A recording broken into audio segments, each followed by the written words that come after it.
Sahabat Thompson, selamat pagi, kembali lagi di Thompson Network bersama kita, masih sama-sama kita, masih sama Bu Aris dan sama Ani. Oke, kita lanjut dari yang tadi ya. Sebenarnya apa sih yang membuat orang nggak seorang, sepasang ini memilih untuk menikah dini, menikah muda lah. Banyak hal sih Jo, ya. Yang tapi orang-orang pada umumnya melihat karena budaya. Yang kentara banget itu budaya ya, karena kolektif sih sifatnya kalau budaya kan, ya hampir semua lapisan masyarakatnya seperti itu gitu, kalau budaya tertentu. Jadi kalau dianggap menikah muda itu sesuatu yang mungkin secara budaya itu sesuatu yang baik mungkin untuk anak gitu kan, lebih cepat menikah lebih baik daripada nanti dikatakan perawan tua seperti aku katakan di awal gitu kan. Mungkin ketakutan orang tua akan hal-hal gitu, mungkin juga nggak ada mitos-mitos tertentu kan, nanti takutnya anak perawan tua nanti jadi gini macam-macam lah kalau kita ngomongin budaya. Tapi nggak semua budaya buruk sih ya. Makanya bisa bertahan, mungkin ada sesuatu yang positif dari budaya tersebut. Nah, tapi aku sampai sekarang belum ada melihat sisi positifnya sih dari yang namanya menikah dini gitu kan, kaitannya budaya. Nah, selain budaya itu ekonomi juga sih. Yang mungkin orang tuanya merasa anakku kalau sudah menikah, jadi bukan tanggunganku lagi gitu kan. Mungkin aku katakan mungkin ya, dia menikah kan usia 18, next kan dia harus kuliah gitu. Jadi mungkin di persepsi seseorang itu setelah kuliah biayanya besar. Ya udah kan nikahkan aja. Jadi aku sebagai orang tua tuh aman. Anakku sudah ada yang ngurus, sudah ada yang handle. Atau mungkin ada juga prinsip orang tua yang aku hidup sudah segini-segini aja.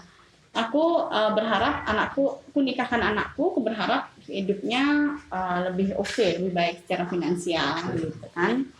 Nah, yang mungkin juga menjadi hal kenapa sih orang memilih menikah dini yang tidak banyak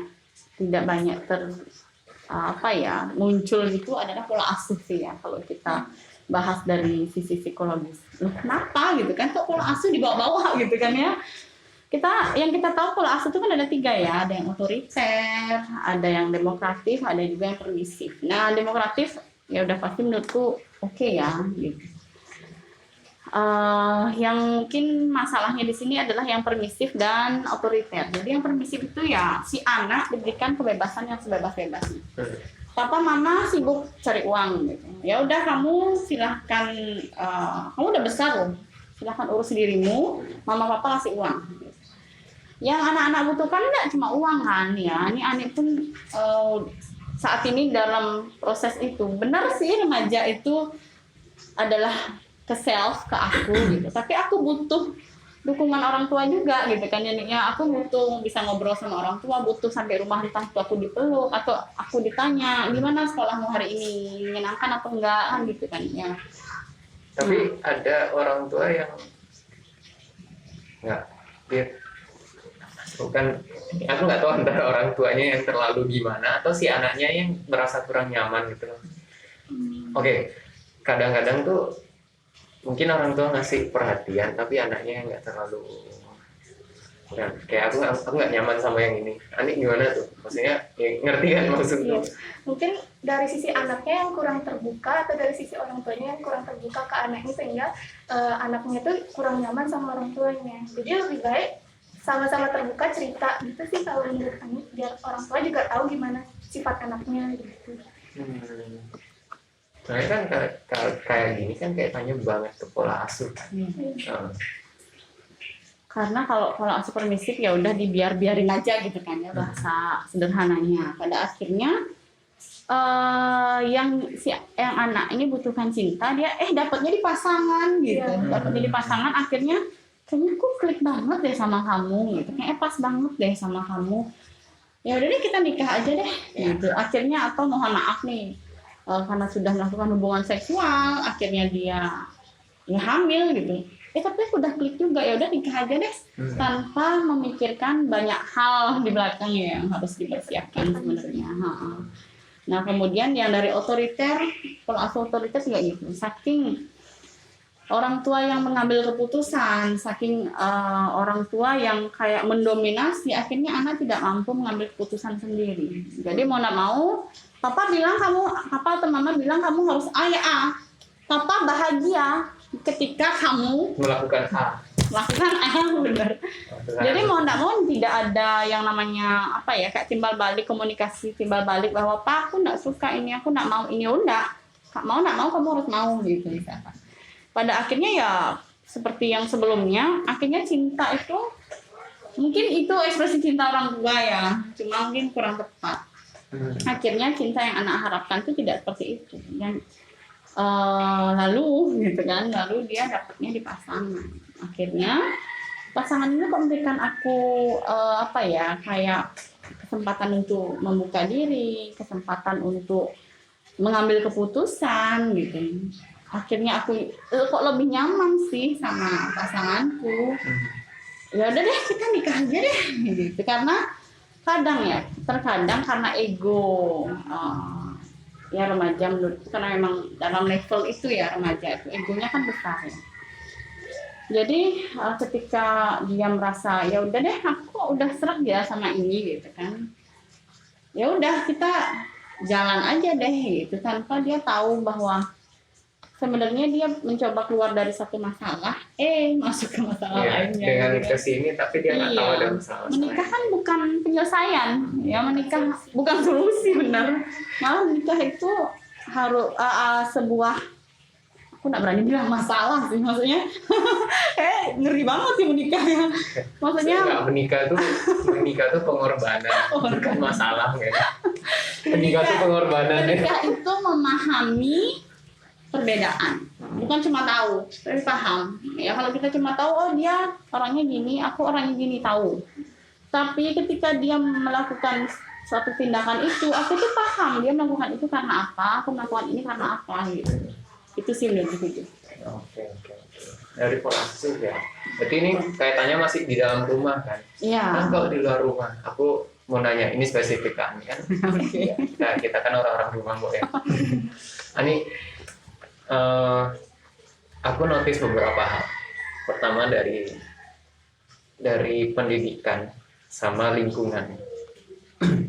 Seberapa berdampak sih mereka ini, dan pengaruh nggak sih kalau orang yang teredukasi itu mungkin memilih untuk menikah di usia matang, terus kalau yang kurang teredukasi mungkin bagaimana menurut Ani? Kalau menurut Ani itu lingkungan itu sangat berpengaruh ya. Kalau misalnya seorang anak itu terjun ke pergaulan bebas, otomatis dia juga ikut ke arah sana. Terus juga kalau misalnya orang yang berpendidikan itu dia akan udah punya nih tujuan hidupnya dia apa, cita-citanya dia apa, dan sehingga kalau dia tahu cita-citanya apa, dia nggak akan tergoyahkan dengan pernikahan dini. Kalau misalnya yang pendidikannya rendah, terus dia juga pengetahuan yang sempit nih mengenai pernikahan dini, dia mungkin aja bisa melakukan hal tersebut.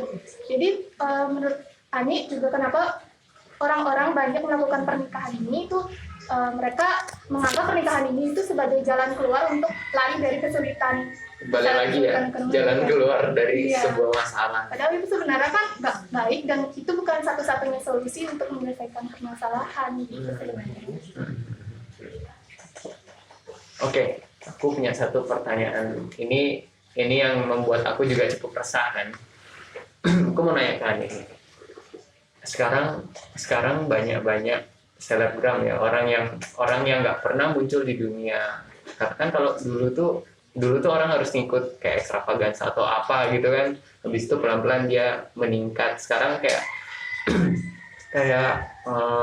buka IG, bikin akun IG, dibikin bisnis, habis itu bikin YouTube, udah orang itu bisa jadi artis. Berarti dia jadi public figure. Ada beberapa public figure yang mungkin mereka punya pemikiran terbuka.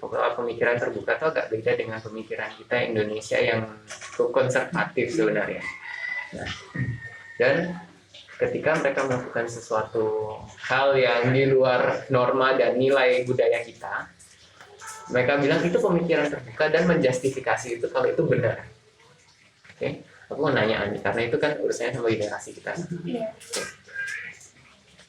Gimana menurutmu perannya orang-orang seperti ini, mereka punya impact apa sih ke anak-anak muda nih yang bakal menjuruskan ke pernikahan ini? Nih aku kasih satu disclaimer ya. Aku pernah nonton iklan di YouTube. Iklan di YouTube tuh dia bikin film di Netflix. Habis itu di film itu intinya dia yang buat ini, dia bilang kenapa aku mau ngangkat ini, karena ada banyak influencer sekarang, banyak selebgram yang nggak memberikan contoh yang baik. Makanya dia mau ngangkat ini. Kayak aku udah tahu kan garis benang merahnya. Ani silakan. Kalau dari aku, media sosial itu kan nggak bisa disaring ya dari kita sendiri, muncul aja gitu aja. Terus yang harus kita lakukan, kita harus sadar diri dulu. Kita harus minimal kita harus tahu mana yang baik, mana yang buruk.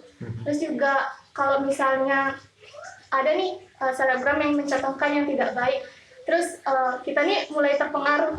Nah itu kita kalau udah terpengaruh, kita harusnya memperluas wawasan lagi dan mencoba untuk tidak terpengaruh. Misalnya dengan bergaul dengan hal-hal yang positif, mencoba untuk tidak terpengaruh pada selebgram, walaupun kita nggak bisa nih bilang ke selebgramnya, oh ini nggak baik gini. Kan kita nggak bisa bilang langsung ke dia. Agak repot ya kalau gitu.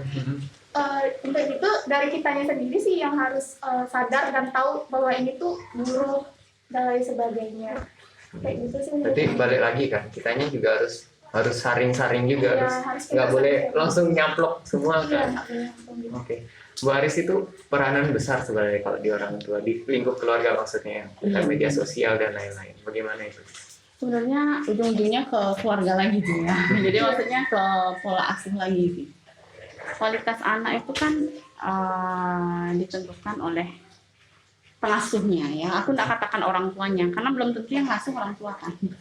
Gitu. Artinya ya selain dari pola asuh tentunya pendidikan gitu kan.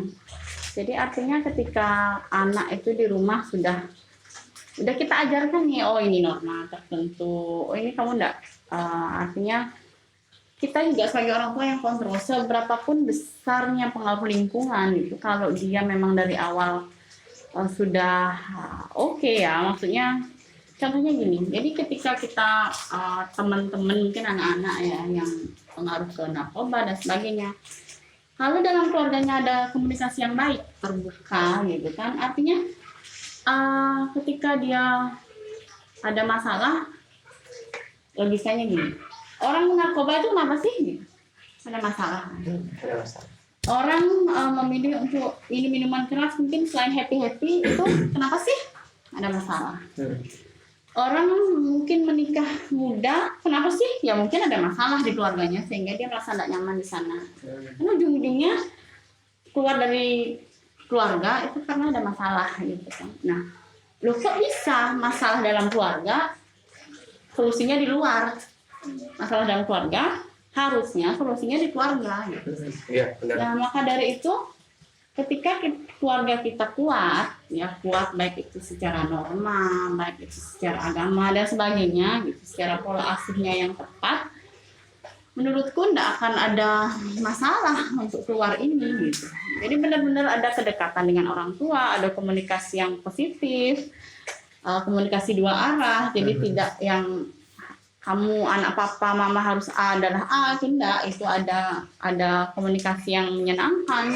Harusnya sih anak-anak atau remaja itu tidak mudah terpengaruh dengan dunia luar, dan tentunya pendidikan sebenarnya.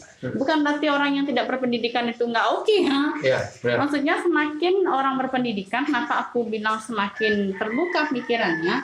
Karena di dunia pendidikan kan kita ketemu dengan banyak orang, kita bertemu dengan banyak dari tingkatan pendidikan, yaitu dosen dan sebagainya, dan orang-orang yang berpendidikan itu pun mungkin pendidikannya tidak cuma di Indonesia, dia pendidikannya mungkin di seluruh Indonesia. Ada dosen dari Surabaya yang stay di Bali gitu misalkan nih, ada dosen dari Papua kah, dari Ambon kah, dari mana, atau dosen dari yang dia kuliah di luar negeri ke Bali. Akhirnya itu kan dunia luar itu seperti ini loh guys gitu kan, tidak hanya kita di Bali aja ini gitu. Dari sana kan bisa bertukar pikiran bahwa dunia itu tidak sesempit ini sebenarnya, dunia itu luas banget, dunia itu tidak hanya tentang pernikahan, tapi dunia itu tentang relasi kita ke banyak orang gitu. Menurutku sih gitu. Jadi ketika kita sudah fix nih di keluarga udah oke ya. Nggak ada keluarga yang sempurna sih. Iya, Yo, bener nggak ada sih. keluarga yang sempurna. Bener sih. Tapi kita belajar untuk berproses gitu menjadi lebih baik gitu intinya.